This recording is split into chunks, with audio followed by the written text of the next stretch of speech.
I'm your host, Herman Faust, and this is Enjoy It While It Lasts. Normally, I like to talk about things I enjoy, whether it be learning about people, their lives, and their work, or talking about the world or abstract topics. But today, I'm going to talk about the loss of joy. I'm going to talk about how my love of basketball has been taken from me. I've been a sports fan my whole life. As a little kid, it was mainly football. I'd watch basketball a little bit, but I never got into it until about the 6th grade whenever I started playing myself. It started off, I just played with friends here and there, and that grew my love of the game to where I started actually watching it, and I became a true hardcore Mavs fan. It worked out for me that I was lucky enough to, that was the time that Dirk had just gotten to the Mavs, so I got to watch his whole career as I grew up. Of course, one of the great things about Dirk is not just that he's one of the best players of all time. And when I say best, don't come at me. I don't mean top 5 or nothing, but he's in the top 20. But besides that, is what kind of a great person he is. When you hear him talk, he's very humble, he's very funny, and he's the epitome of loyalty. That's why whenever it was time for him to retire, there was a giant celebration, tears flowing, and he's always going to be welcome anywhere in Dallas. Not every team gets to have that type of connection with any player.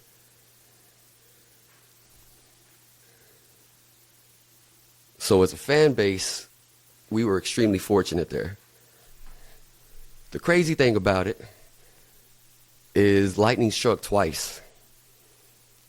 In Dirk's last year, the Mavs drafted Luka Doncic. Very quickly, it was obvious that Luka was on the path to be an even better player than Dirk. Dirk would tell you himself after Luka's second year that he was already better than Dirk was at any point in his career. And it was great that they actually got to play together for that year, because you come to find out, Luka being a European-born player, he also idolized Dirk. And he got to see the celebration. And one of the most underrated things was he got to be there that night that we celebrated Dirk. He could dream of that being him one day, of the love being poured into him. Luka went on to be an All-NBA player 5 times in a row. His rookie year was the only time he hadn't been. The only other people that have done that were Tim Duncan, Kevin Durant, George Gervin, and Larry Bird. So he's already established himself as being in the conversation with the elites. Me personally, about halfway through his rookie season, I started telling everybody I know that this kid was going to end up being in the conversation for greatest of all time. I said we're going to have to debate between Jordan, LeBron, Kareem, and Luka. As his career has progressed, nothing has made me change that opinion. While maybe not everybody agrees with that, there's definitely some that do. And at worst, everybody knew he was on his way to be a top 10, top 15 player. If his floor of his career is to be number 15 all time, I mean, what more could you want? He single-handedly took a team that had no business being there to the Western Conference Finals, and then they got slightly improved, and he took them to the NBA Finals. And the crazy thing about it is they figured it out. They got a great defensive team around him. They got the bigs he needed that could play the style he needed, not clogging up the paint, but being able to run for lobs, because he is one of the best passers the NBA has ever seen. Every time the Mavs were in a game, or more importantly, a playoff series, you knew they had a chance simply because he's on the team. He always had the potential to go off for a 60-point triple-double. And he was fun as hell, too. Luka's personality on court and off was great. On court, he exuded joy. He made me feel like a kid again whenever I was first learning how to play, and how much fun it was to just be out there with my boys. Whenever they had him mic'd up, I loved it because he would be cracking jokes. I remember his first year, whenever there was some crazy dunk, he's on the bench and he tells somebody, "Oh, I used to be able to dunk like that when I was younger." He also brought a ton of emotion. He brought the passion to the game. He wore his emotions on his sleeves. Sometimes to his detriment. Yeah, he got too many T's. This year was the first year it looked like it was starting to improve, but even if it stayed the same, that passion fueled him for his greatness. It fueled his team. It pumps everybody up. It pumped the fan base up, and he could demoralize the opponents. You could tell that truth just besides just the stats from last year's playoff series against the Timberwolves. Anthony Edwards, another young, great player who also is very emotional and funny. He talked about how him and his teammates came out in the last game of the series more determined than they had been at all, and had simply had the mindset of not tonight. They're not taking us out. Within the first few minutes, Luka had hit 3 or 4 long-distance threes, made a few badass passes that led to points, and Anthony Edwards said himself that they basically knew at that point that it was done. He took the wind out of their sails immediately. He's a killer on the court. One of the things I love about Luka is he got the same mentality as Kobe. He will not give you a chance. If he has his foot on your neck in the game, he will step on it every time. And he'll have fun doing it. He had another thing about Luka that made it fun is all the trick shots he would do pre-games. He practiced these crazy shots. And while sometimes you might say, well, that's a waste of your time, you should be practicing free throws, something else, he applied that shit in the game. He had one game, I think it was against Memphis, where he had like a leaning, falling forward three-point buzzer beater for the win, and he barely even looked at the basket to get it off. But that's the type of shot that is normal for him. Watching the Mavs was always going to be one of my favorite disconnects from reality, one of my favorite pastimes. With Luka on the team, it made it my number one passion, not even close, especially considering the fact that I don't expect anything from the Cowboys, but that's a different story. I just knew that I was going to be able to watch him in a Mavs uniform for the next 10 years at least. I just knew I was going to be able to watch another rise of a great player, just like I did with Dirk. I was ready to watch him win MVP. I was ready to win a championship with Luka. Of course, like any other NBA player, people started to worry about whether or not he would want to stay.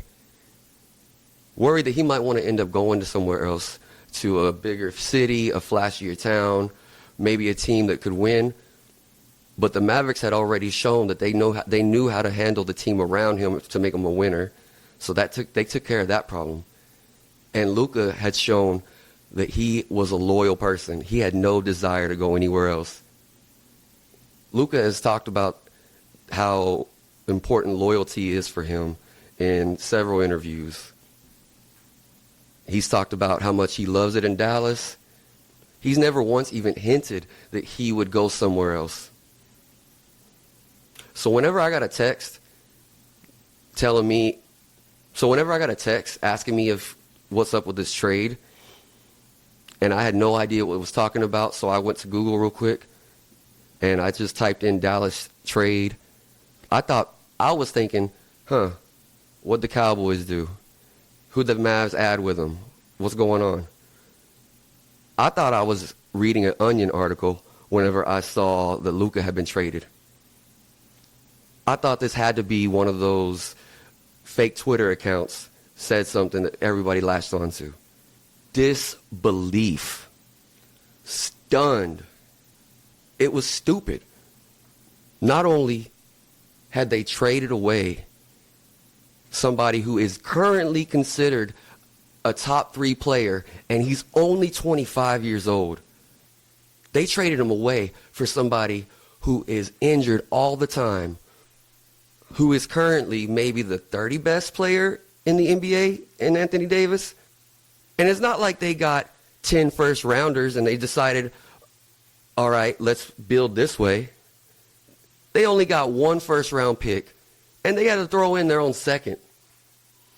So right away, I'm thinking, all right, he forced their hand.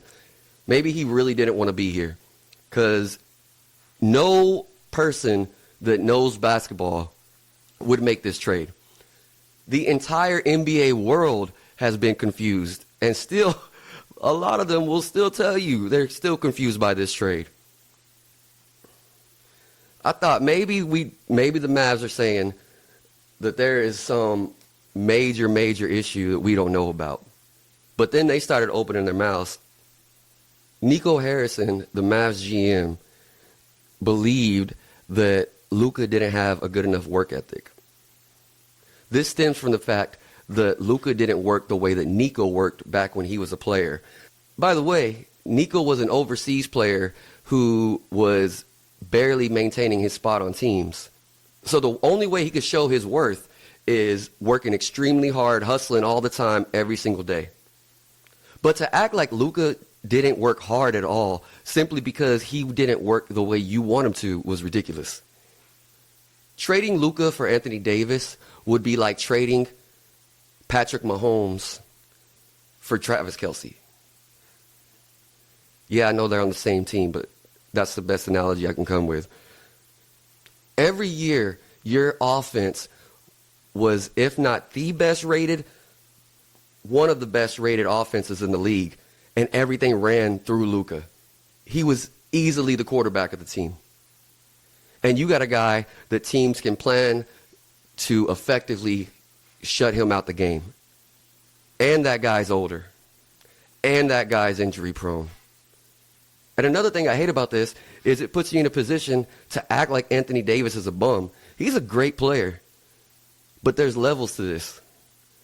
And he is at least 2 levels below Luka.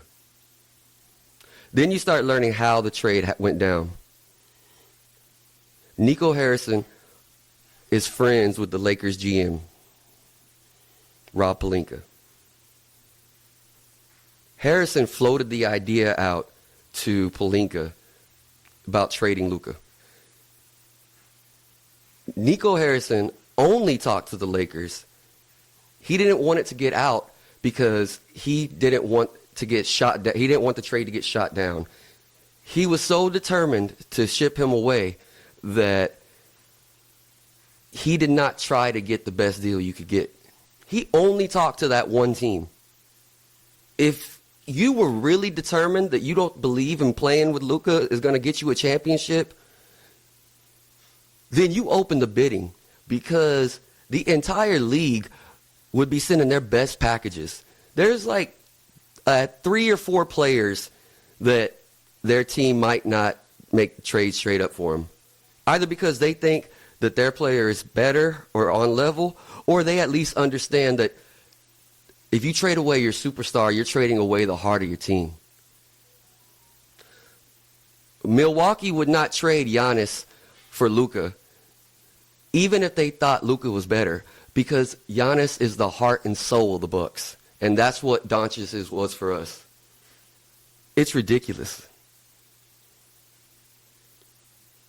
But if you would have opened bidding, you should have been able to rebuild in the draft for years, to where 5 years from now, 10 years from now, you have the most balanced, complete team capable of winning a championship. But you got Anthony Davis and 1 draft pick. You didn't even get their 2nd draft pick that they could have sent you. Pelinka played it smooth. He said that since we have to keep this quiet and I'm not going to be able to talk to Luka about an extension before the trade, I'm not going to be able to take that risk. And Nico just bought it. So it leads you to asking, like, why? Why would he do that? What did he see that not everybody else saw? One conspiracy theory that has been out there was that the NBA forced this trade to happen. I've never been one to believe in a league-wide conspiracy like that. I understand the Lakers are a bigger brand than the Mavs, but in today's times, in today's sports times, that's less of a big deal. Luka was already bringing in viewership or globally and bringing in money globally. He didn't need to be on the Lakers to do that. If that type of thing was going to happen, it would happen a lot more often. The other conspiracy theory that's been out there is the new ownership, the Dumonts, forced this trade to get the Mavs fans against the Mavs, basically, to make the Mavs fans abandon their team. And their goal for that would be because they ultimately want to move the team to Vegas. That one I can't dismiss 100% right away at first, especially considering they're in the casino game. They're the biggest lobbyists for pushing for legalized casinos in Texas. They say they want to have the Mavs next arena be within a casino, basically. And if that doesn't end up happening in Texas, they now would have the option to tell the NBA, look, our fans aren't supporting us anymore. We need to move. I thought that was a possibility until I started learning more and more about the behind the scenes. Another thing is that it was purely a financial decision. The over $300 million deal that Luka was going to get signed to next year was just too much to stomach for Patrick Dumont. On the surface, that sounds logical, like a logical reason, until you realize how much value a player like Luka brings a franchise. When LeBron left Cleveland, their worth went down over $1 billion. And they saw that in real world revenue. When you lose a player like that, you lose money. It's always worth it, business-wise, to pay that type of player. The only thing that would not make it worth it business-wise would be is if you think the player is going to break down within the next few years. And Patrick Dumont did cite that as a reason, as he stated he wanted hard workers. He would say, you don't take a vacation when you're around me. He acted like he's some hard worker when he married into a billionaire family. He's never once had a real job or worked his way up the chain. He married into a billionaire family. His wife's father is rich, and he wants to talk about people being a hard worker. He also showed just how ignorant he is of the NBA when he started listing players that he thought he wanted people to be like in his organization. And he was talking about their work ethic specifically, and he threw Shaq in that list. Shaq is notorious for not being a hard worker, and yet he was still dominant for over a decade. Completely clueless. To show just how clueless Patrick Dumont was, after the trade, there was a game where he was walking to his seat and everybody was booing as soon as he started walking. Loud boos. And he looked around very confused and was like, are they booing me? Like, he had no idea the connection the fan base had with this player. So that leads me back to the GM. Nico has talked about wanting to set a culture. Jason Kidd, as a head coach, has talked about wanting to have a defensive team. And while there's times where when he's really locked in, Luka can be an above average to good defensive player, he spends so much energy on the offensive end. Most games, he is the liability on defense. I would argue, get him a little bit more help where he's not having to spend as much energy on the offensive end so that he can use more of that on the defensive end. But like most egomaniacs, they don't want to take accountability for what they could have done. They just want to act like Luka is the full problem. Not only did they trade away this beloved fan favorite, top 3 current NBA player, looks like he's destined to be one of the greats all time. They talk shit about him on his way out. They've called him fat. They acted like he's lazy. And this has come out multiple times. Are you telling me that he is so lazy and it's pure talent? His talent is that good to where he is this level of player being lazy? Hell, I don't believe that, but even if it's true, lazy works then for him. Imagine what will happen as he matures since he just entered his mid-20s. If he's this way at 24, 25, ain't that around the time when you're 26, 27, when people even start thinking about taking care of their bodies, including professional athletes? Dirk had talked about, before this even happened, he's always talked about he never took his conditioning fully seriously until his late 20s. Because when you're in your early 20s, your body can bounce back and recover. You can do things like that. So basically this happened because Jason Kidd could not be a good coach and figure out a way to get the maximum out of Luka on defense, or to scheme up ways for him not to be the entire offense, along with the fact that Jason Kidd and Nico Harrison wanted this player to basically bow down to them. And what I mean by that, I haven't even mentioned this part. Leading up to the trade, they had gotten rid of a lot of staff members, in particular the training staff and the one coach on the staff that Luka actually got along with. He had been quoted as saying that they fire everybody he likes. And he basically lost trust in the Mavs training staff. So he ended up hiring his own people because he actually does work and give a shit and takes care of his body. But he just didn't want to do it with their people. He wanted to do it with his own people. As he was recovering from his injury, they would make demands of him, like him needing to go on a road trip with them, or him needing to report directly to their training staff instead of his own. They basically were inviting him to stay, and then he ended up saying, "Nah, fuck off, I'm doing my thing." But his thing was still recovering from an injury and putting in the work he needed to put in. He would have been more compliant if they didn't fire everybody that he trusted, as he's shown in the past. They forced him to not trust them anymore, and then held it against Luka because he reacted negatively to it. It seems like cowardice to me, the fact that they could not find a way to have these types of conversations with him either, to allow it to become such a problem that, okay, his talent doesn't matter in our minds, we need to trade him away. Meanwhile, you've never heard one bad thing from any teammate of his. Meanwhile, everybody in the room, the staff, the coaches that is not Kidd, has always had super high praise of him for being not only a great player, but being a good person to be around, and his work ethic. So anyway, what had to happen was Nico Harrison and Jason Kidd decided that they did not want to work with him anymore because he would not bow down to them. And their egos would not allow that.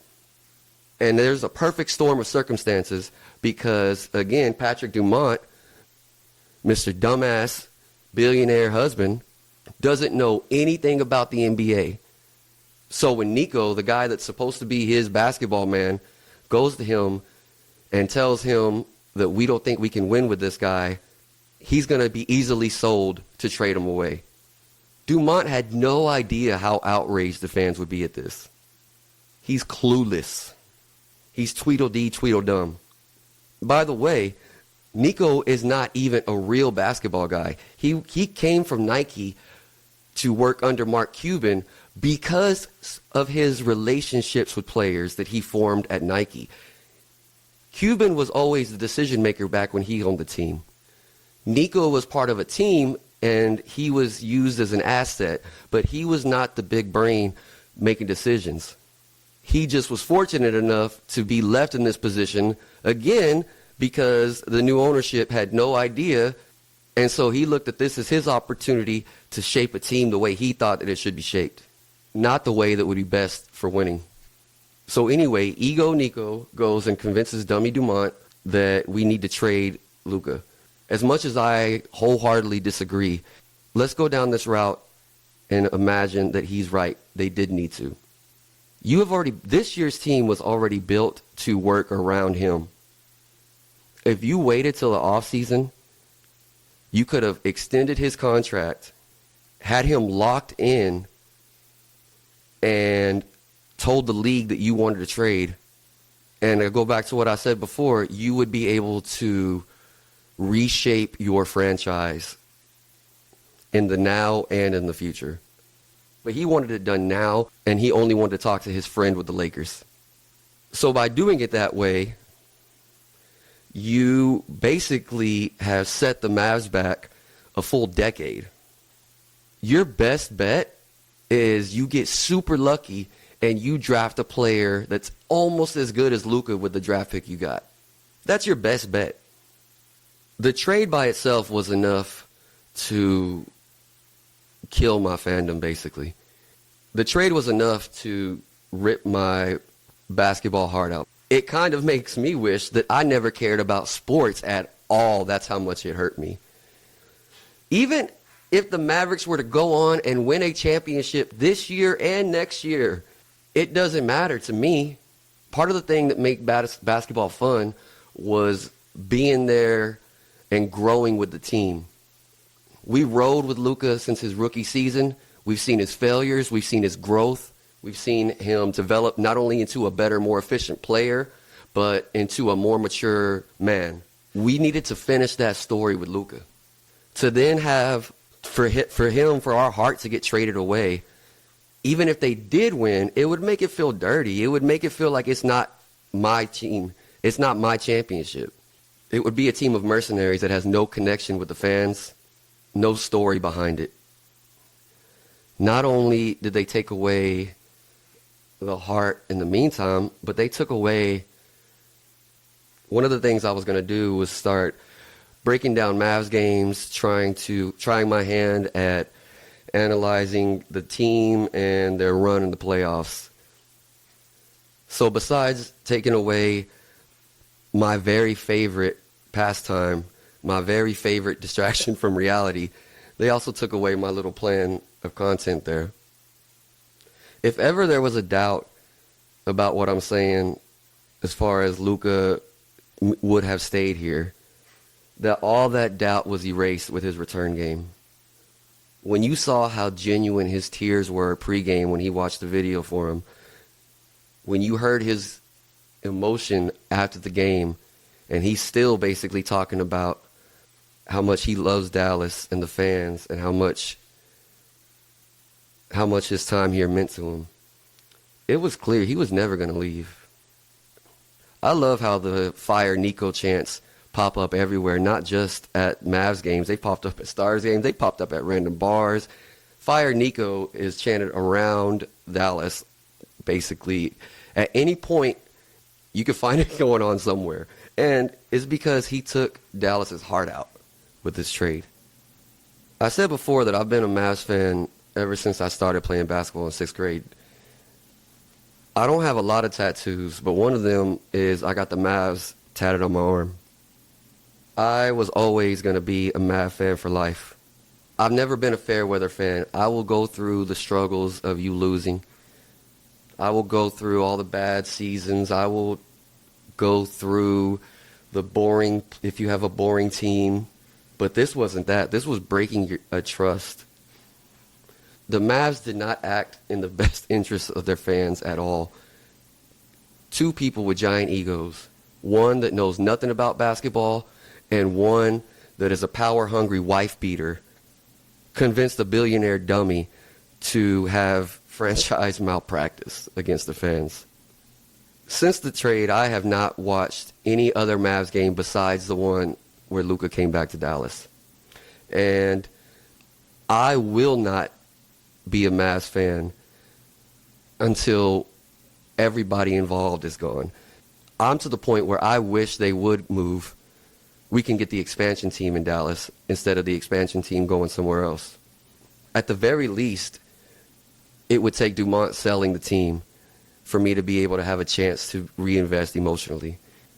That being said, I don't know how much I'm going to be able to invest in sports emotionally at all after this. I'm still going to watch sports. I mean, I'm not going to suddenly stop caring or liking sports. I'm not going to suddenly stop liking basketball. But so far, it's been too painful for me to even watch it.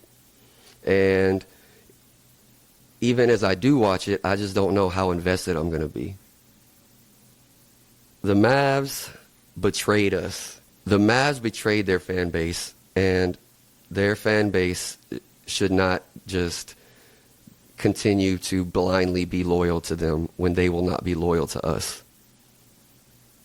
Now that the playoffs are coming up, I'm still planning on being able to watch a little bit more basketball, a little bit more, try to disconnect a little bit from the Mavericks. It's not like they're going to go far anyway. They might not. They're probably not going to make it out the play-in. And basically, I've become a Lakers fan just because of Luka.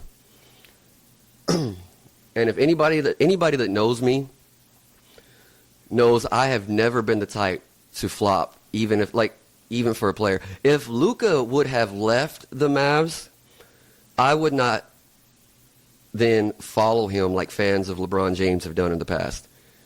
I didn't become purely a Luka fan, and that's all I cared about until the fact that I don't have a team anymore.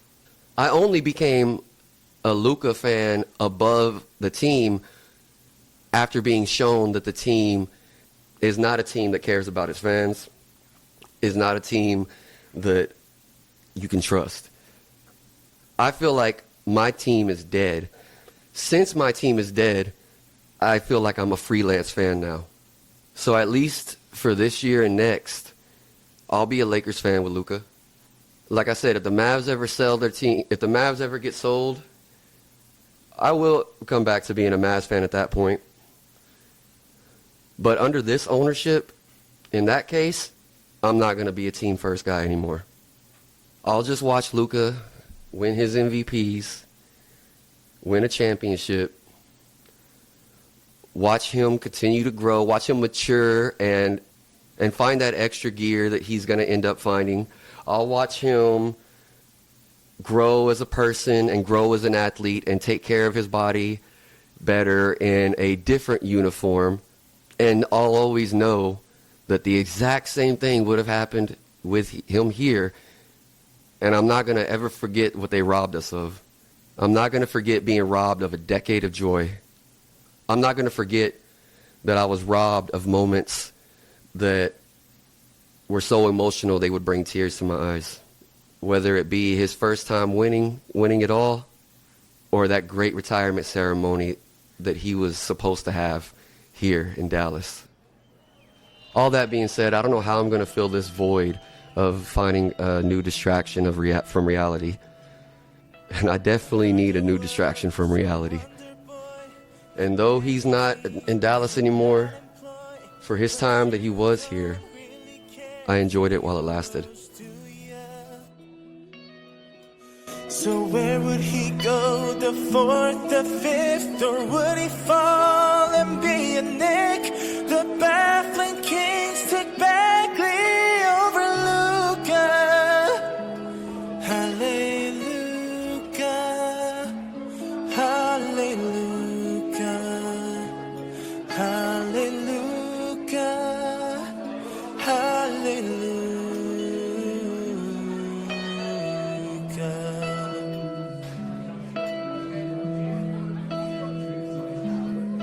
His game was strong, but we needed proof. We hadn't seen him play Mizzou, but his playmaking and passing overthrew ya. And he led the break, it wasn't fair. His step back three flew through the air.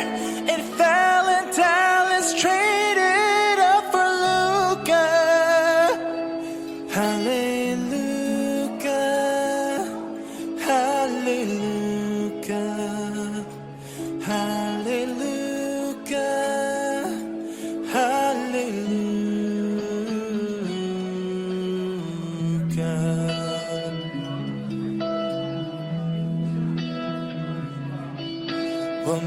he should have been your pick.